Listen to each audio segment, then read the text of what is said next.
Burma's ruling junta has today declared 3 days of national mourning, more than 2 weeks after the cyclone that's estimated to have killed over 130,000 people.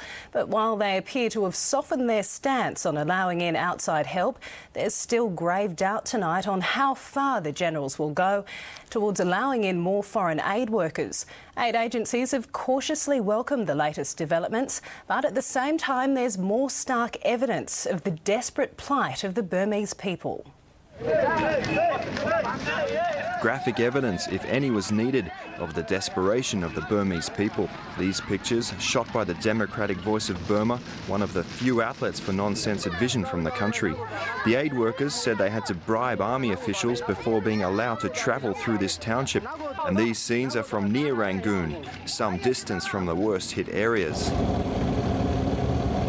In the Irrawaddy Delta, the part of the country in need of the most help, bloated corpses still line the waterways. The Burmese began mourning soon after the cyclone struck, but only now have their military rulers made it official. The nation's flags will be lowered to half-mast and stay that way for 3 days. The junta has also finally decided to accept more outside help. But aid workers already on the ground are still being held back, even though an estimated 2.4 million people are crying out for help. According to the Red Cross, there are major problems with the distribution of supplies at the camps set up by the government. They have 2 people, but not enough. Not enough, because many problems. But there are some positive signs. After an emergency meeting of regional foreign ministers in Singapore, Burma agreed to let its neighbours send medical personnel and an assessment team.